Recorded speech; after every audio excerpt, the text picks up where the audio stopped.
Yes, welcome to the Jamaica Young Police channel. August is, Independence Month for Jamaican people.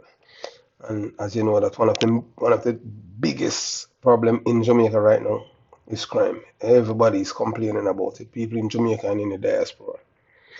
Um, I myself, I have served in the Jamaica Constabulary Force for, over 17 years, and I thought that I could make a difference for the entire country, in tackling this monster crime.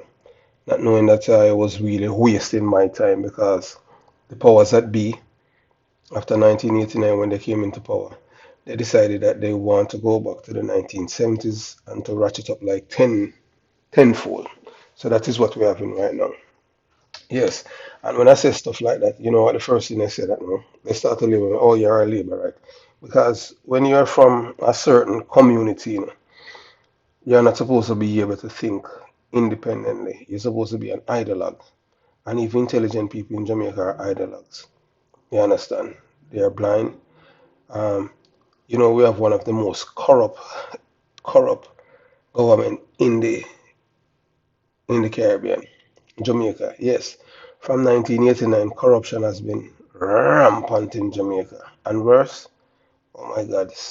Since 2020, it's even worse. The criminals are even emboldened than any other time. So, um, you know, the the the government in the 1990s, early 1990s. That's when they bring in one of. You have to understand, in Jamaica, you can be somebody who was being investigated by the police as a criminal, as a thief, and then they because it's you're the people have been electing criminals and hyenas, to lead the government, and then they would appoint somebody um, who was on an investigation to lead the police force in which no other jurisdiction that would happen, but it happened in the 1994 when they elected, 1993-94 when they installed Colonel Trevor Macmillan to the police force. And he started the dismantling of the police force and get rid of Beat and Foot, Special Operation, all those police division that were very effective in maintaining law and order in Jamaica. So, even forget one of the worst commissioner of police, the late Michael Manley, Roy Thompson. Yeah, he's dead. Roy Thompson was a dog. You understand? One of the worst, most corrupt commissioner of police ever. I had served with this man and I was transferred because I was doing my job. The PMP, LGBTQ plus member of parliament and minister of government did not like my policing because I was enforcing the law too much for him and his constituents. So I was transferred and labeled a troublemaker. You understand? I don't know how police doing their job is a troublemaker. You understand? Anyway, so crime is at an all-time high in Jamaica, and the people have been crying that they want some help. So here I am. This, that when it come on to remember, that when Mark Shields and Les Grim and all those people came from Britain to Jamaica, that because they're white, they're like, yes, our problems are going to be solved now, and the police force is going to be modernized and everything like that. Now we can see that it is even worse. You understand what I'm saying? Because the corruption is rampant. You have to understand, the commissioner of police in Jamaica is selected by the government. So if it's any police commissioner, the party that's in power, that's the party he's aligned to. So don't make nobody fool you and tell you that the commissioner of police is non-aligned. Lies. You understand? They know their people. That's how it works. So I want you to listen to this sheriff, and at the end you're gonna see something in the video. You understand? That happened. And if it was in Jamaica that this police officer did this, the people would be screaming murder. And they would arrest and charge that policeman for murder. But I want you to watch, and this is the United States of America.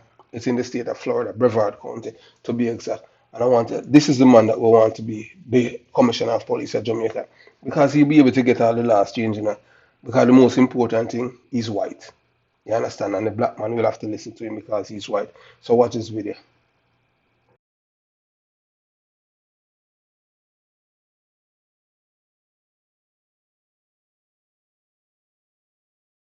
Give everyone an update this evening on the deputy-involved shooting that took place on Monday, August 30th, when two of our deputies were ambushed by an extremely violent career criminal during a traffic stop in West Melbourne. The attack and ambush was perpetrated by a violent career criminal with a history of 40 charges for crimes including drug trafficking, aggravated assault while discharging a firearm, battery on a law enforcement officer, and attempted first-degree felony murder, as well as convictions for robbery with a firearm, failing to register as a career offender, possession of a firearm by a convicted felon, resisting arrest with violence, possession of controlled substances, and various probation violations. Even worse and more disgusting is that this career criminal, whose name doesn't even deserve mentioning, was actually out on bond with active warrants for additional felony drug trafficking cases where he could attempt to kill our deputies, when he should have been safely locked behind bars where he couldn't victimize another citizen or innocent bystander. I'm sure that, like me, you're probably asking yourself right now why a thug with this kind of criminal history was ever given a bond where he could be out on our streets to harm someone else. That's a question I promise to find the answer to, but for now, I'm just extremely thankful that our deputies are safe and the suspect is no longer on this planet where he could put someone else's life in peril. As I stated earlier, this incident occurred when one of our deputies conducted a traffic stop in the unincorporated area of West Melbourne on a vehicle that was occupied by 3 adult subjects and a 2-month-old baby that was actually sitting in the back seat where the perpetrator of the ambush was seated. The entire traffic stop, ambush, and deputy-involved shooting was captured on 2 separate dash cameras, and as you will see in the video that I'm about to show you, the suspect was the initial aggressor as he concealed his weapon until exiting the vehicle and immediately firing upon our deputies with a pistol grip styled high-powered rifle in an attempt to take their lives and avoid arrest as he was wanted on various outstanding warrants. Now I want to caution everyone that the video you're about to see is extremely violent, graphic, and also a perfect example of just how dangerous a job our deputies and law enforcement officers face across the country each and every day. I am first going to play the video for you in its entirety and in real time. Then I'm going to break the video down in slow motion while providing a step-by-step explanation of what was taking place and why the actions of our deputies saved their lives and the lives of others at the scene, including the 2-month-old baby in the back seat of the car that was directly in the line of fire when this extremely violent individual decided to try and kill our deputies. The video I'm about to show you was captured by the dash camera in the vehicle of Deputy Brian Potters, who was the second deputy to arrive on scene in an effort to assist Deputy Tyler Toman during the traffic stop. The segment of the video I'm going to show you tonight begins immediately prior to the time of the ambush and captures the entire incident that involved a total of 61 rounds being fired within a minute.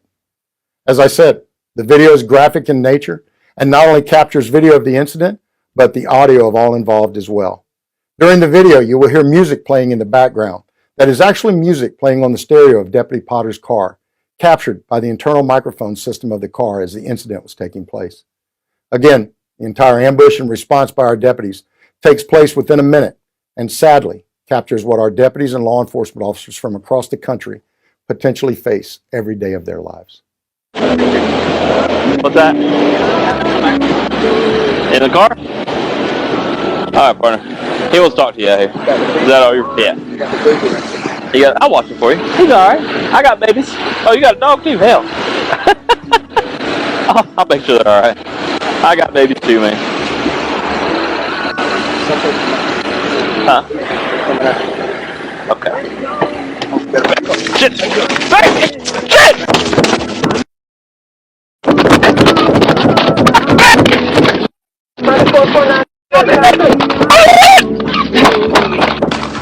Overhead! John Blue!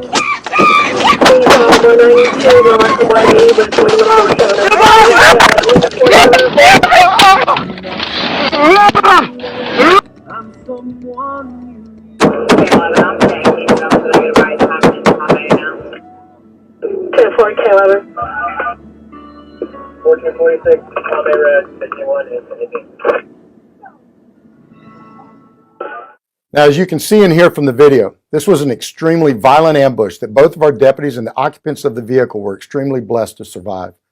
This individual had absolutely no regard for human life and was focused on only one thing: killing our deputies to avoid arrest, as he knew he was facing several minimum mandatory prison sentences in his pending cases. As you can see, the subject not only fired numerous rounds at our deputies, but also after his gun jam, used the butt of the rifle to violently and repeatedly strike Deputy Potters in the head, causing significant injuries and lacerations. Let there be no doubt, this individual got exactly what he deserved, And to those out there who might be foolish enough to ask why we shot him so many times, that answer is simple: because evil can never be dead enough. Now that you've had a chance to see the ambush and response by our deputies as it occurred in real time, I'm going to show you the incident as it unfolds in slow motion so that you can see exactly what took place and how our deputies responded to the threat. So the first thing we see is Deputy Toman talking with the female occupant of the vehicle, while a second occupant of the vehicle is seen leaning against the trunk of the car.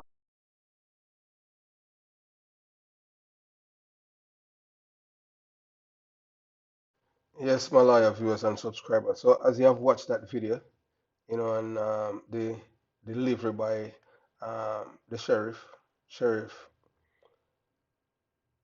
Mark Ivey, as his deliberation is hands-on, right on, spot on, everything. He said all the right things. But guess what? If Sheriff Wayne Ivey was in Jamaica, you know that well, he could echo the same words that he echo, because he's white. And guess what? He said this woman and her family who's gotten filthy rich from the killing of Jamaicans. This man, would make certain, that all of her donors who are giving her monies for decades and getting her filthy rich. He'll be able to expose her and show who is supporting this criminal organization, Jamaican for Justice, and who have emboldened the criminals why they become this callous and have no respect for law and order. Because the black man, you understand, the black man is so corrupt in Jamaica that he has no influence. The same parliamentarians, you understand, can you believe the same parliamentarians in Jamaica, they're not able to tell the Jamaican people who who are funding this organization, Jamaican for Justice, and that make this woman a millionaire. You understand? She collect millions of US and Euro dollar every year to aid this organization in propelling the criminals and giving them all kinds of rights. And the criminals are the victims. You understand? I know with this man, with Sheriff Wayne Ivey, if he becomes the next commissioner of police in Jamaica, I know that this man will be able to root out corruption, not only out of the police force, but out of the government. And you'll be able to get laws change. You understand? Assaulting police, resisting arrest, those who become felonies and stuff like that. Because the white man understanding how to deal with criminals. Because the white man is these um, of supporting criminality, because he's no longer the main criminal anymore. He's the one who's enforcing the laws now. You understand? So he's enforcing it without fear or affection, malice or ill will. So he'll be able to get the laws changed in Jamaica to represent the 21st century and make it harder for criminals and their beneficiary, you understand, to feel as if they have immunity from prosecution. You understand? With this man at the M of the police force in Jamaica, Jamaican people will say changes big time, because these people know how to get things done. Because they know that they're not beholden to anyone. Because if he wants a 5 year contract or a 6 year contract, they have to give it to him. And everything that when this man is taking the contract to be commissioner of police, this current commissioner of police is making 180,000, That is even more than what the sheriff is making in America. And he's a better, this is an experienced and certified law enforcement officer. So there's no reason for the Jamaican government not to, if they want to see change, to bring this man there. So the Jamaican people, you have an alternative now. You understand? Someone from outside who has no Jamaican connection. You understand? Not like Mark Shields who came there and Les Green and they get themselves caught up and eventually they become a part of the system and nothing happened. You understand? Les Green went back to Britain. Mark Shield lives in Mark Shield divorced his wife and married to Emily Crooks. You understand? And he have a child there. So he left his family in England when the Jamaicans start another family. I know that Sheriff Wayne Ivey won't do that. He would go there and root out corruption big time. You understand? Because this is an honorable man. So Jamaica, it's 60 years, of the black man that have done nothing more than destroy Jamaica. So it's time now to bring in an American. I'm a tough talking sheriff who means business. I know who will get things done. If you haven't subscribed to the channel, this is the time for you to subscribe. Remember to like and share the video. And most of all, comment. You understand? Jamaica, we still have hope for the island. And this is our hope in this man because he'll be able to get laws changed easily, making assaulting police, resisting arrest, and all those things that they say is petty session becomes felony and make these trials expedite. You get expeditious trials. So all these people who are assaulting and resisting arrest, they cannot able to migrate. So these people who live in these depressed community, they know what time it is because these men, these white people, do not play with criminal. Have yourself a beautiful day. One love and all the best to you and your family. Peace.